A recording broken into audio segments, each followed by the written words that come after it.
Today's topic is amnion infusion. So amnion infusion नाम से suggest है कि एमनियन यानी कि एमनियोटिक फ्लूइड को इन्फ्यूज़ करना। जैसे कि कंडीशन होती है मदर में ओलिगोहाइड्रोमनियाज की, जो उसका एमनियोटिक फ्लूइड है वो कम हो जाता है, तो उस कंडीशन में हम आर्टिफिशियली उसको एमनियोटिक फ्लूइड है जो वो इन्फ्यूज़ करते हैं। इन्फ्यूज़न एक और बात है कि अगर एमनियोटिक फ्लूइड कम हो जाता है तो उसके कारण क्या कॉम्प्लिकेशन हो सकती है कि एमनियोटिक फ्लूइड कम है तो फीटस का जो वेट है वो बाकी के आसपास के जो स्ट्रक्चर्स हैं उन पे ज़्यादा प्रेशर अप्लाई करेगा। तो आसपास फीटस के क्या हो सकता है, अम्बिलिकल कोड है तो कोड को कंप्रेस करने की वो कोशिश करेगा, ठीक है। उसकी वजह से क्या होगा, उसकी हार्ट रेट है वो जो वेरिएशन दिखाएगी, ठीक है, वो डेसेलरेट होगी।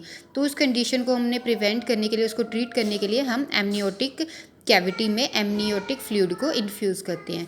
इसकी डेफिनेशन है infusion of intravenous fluid into the uterus during labor to relieve umbilical cord compression and alleviate fetal distress from severe prolonged variable deceleration in the presence of oligohydramnias.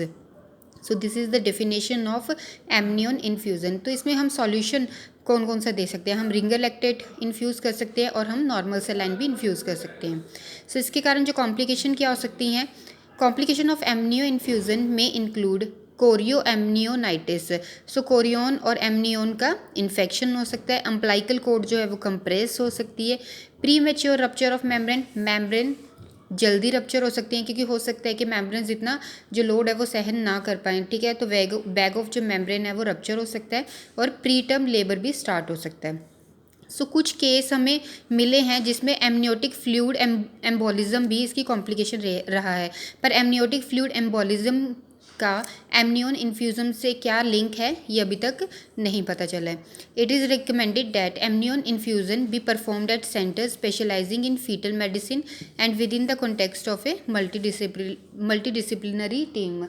ये सजेस्ट करा जाता है कि ये प्रोसीजर जो है हमें अच्छे सेंटर पे ही परफॉर्म करना है, ताकि अगर फीटस में या मदर में कोई प्रॉब्लम आती है, कॉम्प्लिकेशन आती है, तो उसको हम उसी टाइम पे ट्रीट कर सकें।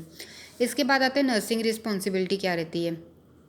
जब आप एमनियन इन्फ्यूज़न कर रहे हो तो आपको मोनिटर फीटल हार्ट टोन्स, तो आपको फीटल हार्ट रेट है वो रेगुलरली और कॉन्टीन्यूसली चेक करते रहना है, और उसके बाद यूट्रस में कॉन्ट्रैक्शन चेक करना है, कॉन्ट्रैक्शन का क्या पैटर्न है, और हमने जो एमनियन इन्फ्यूज़न है वो डिसकॉन्टिन्यू कर देना है अगर हमें ये कंडीशन मिलती हैं। वो कौन कौन सी कंडीशन हो सकती हैं, इंक्रीजिंग यूट्राइन रेस्टिंग टोन, अगर यूट्रस की जो रेस्टिंग टोन है, रेस्ट में रहने का जो पीरियड है वो लंबा हो जाता है यूट्रस का।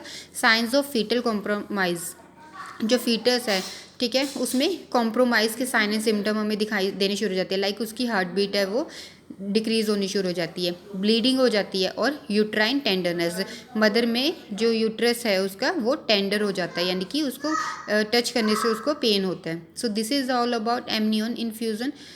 I hope you will understand this topic.